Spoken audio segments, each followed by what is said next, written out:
to Gina's Kitchen Adventure. Today we are going to cook a simple fried rice. Samahan niyo ako sa kusina. Halina kayo!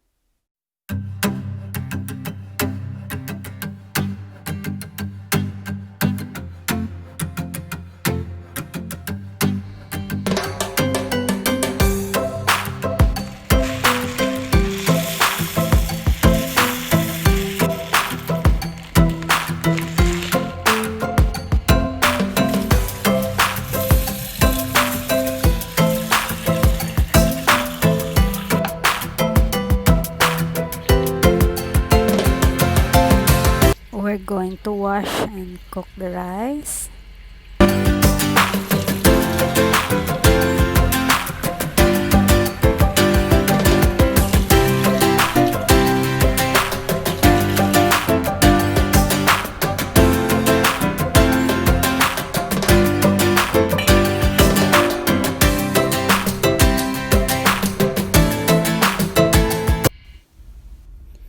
The carrot, or the scientific name is Daucus carota, is a root vegetable often claimed to be perfect health food. It is crunchy, tasty, and highly nutritious. Carrots are a particularly good source of beta-carotene, fiber, vitamin K1, potassium, and antioxidants. They also have a number of health benefits. They're a weight loss friendly food and have been linked to lower cholesterol levels and improve eye health. So we need to eat carrots.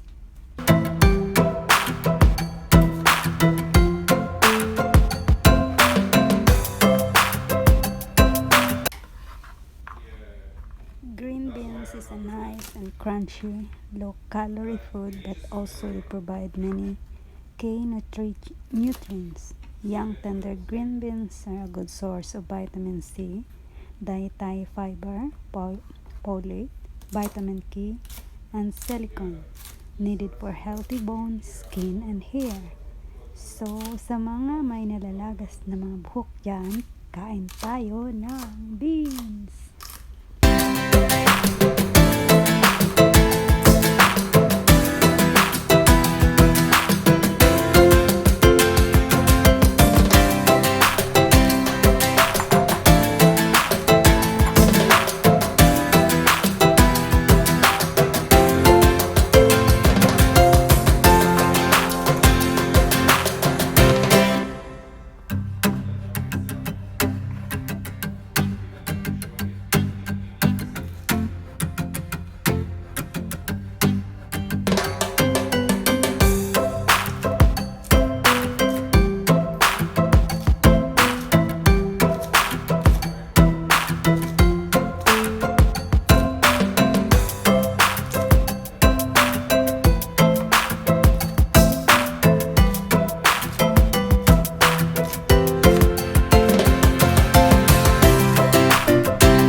Broccoli is a good source of fiber, protein, and contains iron, potassium, calcium, selenium, and magnesium, as well as the vitamins A, C, E, K, and a good array of B vitamins, including folic acid. So what are you waiting for? We need to eat broccoli.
Cauliflower is a cruciferous vegetable that is naturally high in fiber and B vitamins.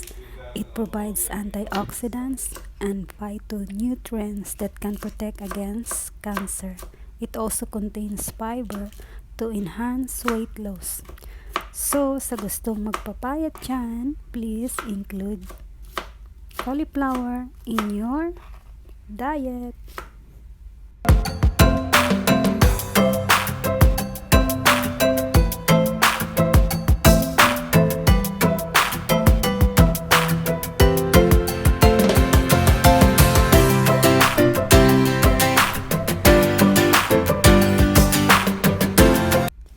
Corn is rich in vitamin C and antioxidants that helps protect your cells from damage and wards off diseases like cancer and heart disease. Yellow corn is a good source of carotenoids, lutein, and zeaxanthin, which are good for eye health and help prevent the lens damage that leads to cataracts. So we will include corn in our food.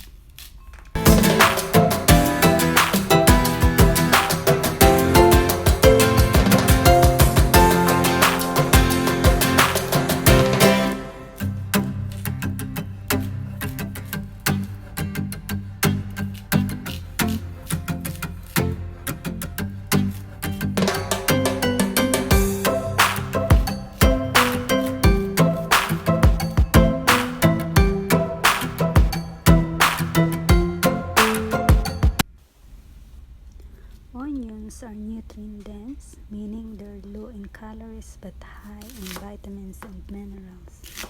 May benefit heart health, loaded with antioxidants, contain cancer-fighting compounds, help control blood sugar, may boast bone density, have antibacterial properties, and may boast digestive health. So don't forget to include the onion in your food.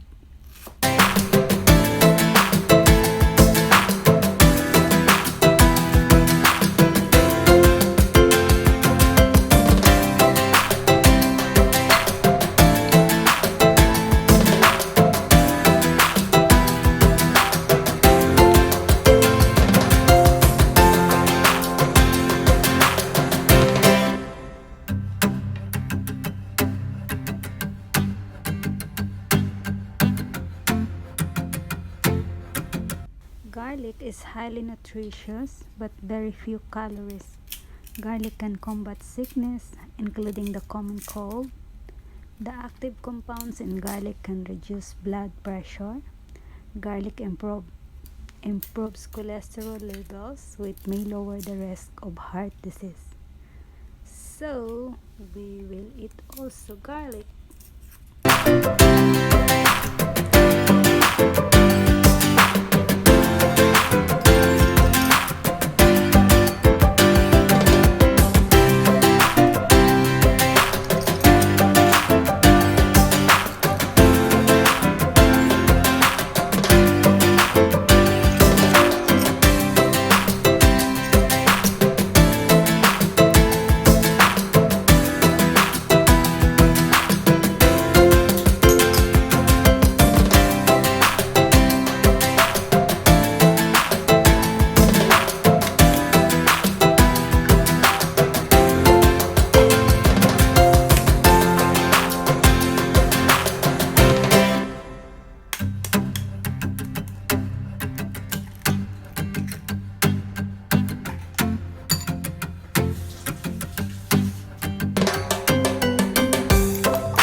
ready.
We will saute the garlic and the onion.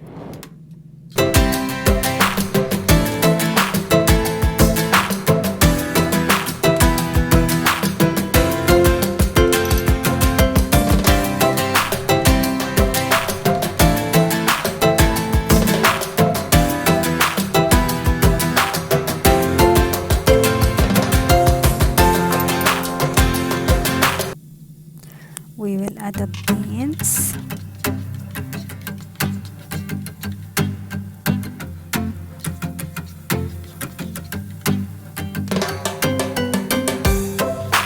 And the carrots.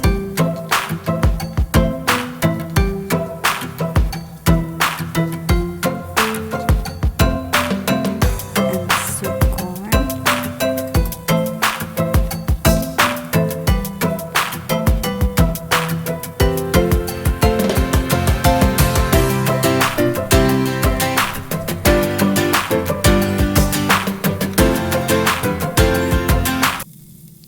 And the cauliflower.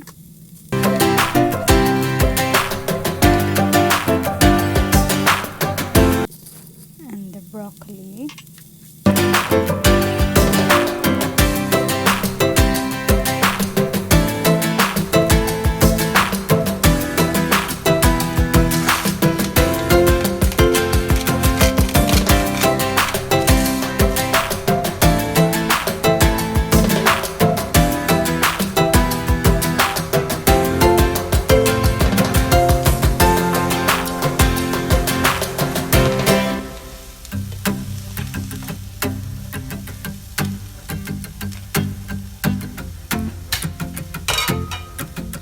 We will cover it and cook it for like 3 minutes.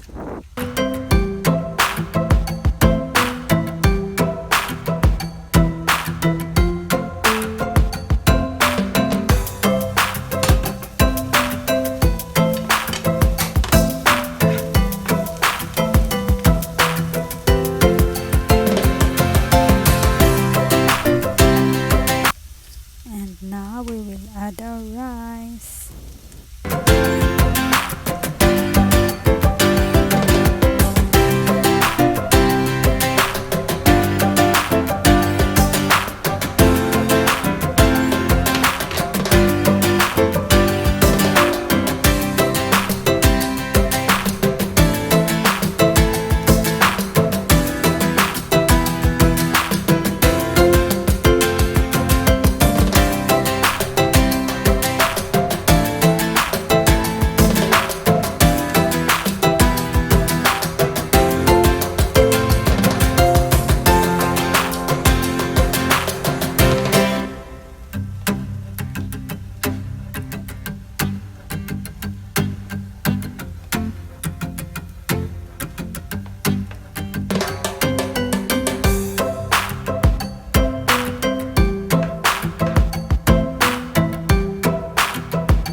our soy sauce. Now the fried rice is ready. Let's eat!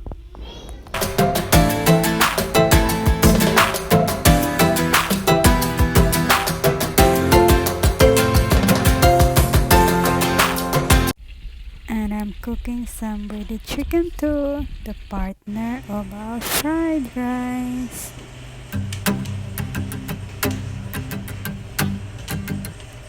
Thank you for watching. Please don't forget to like and subscribe.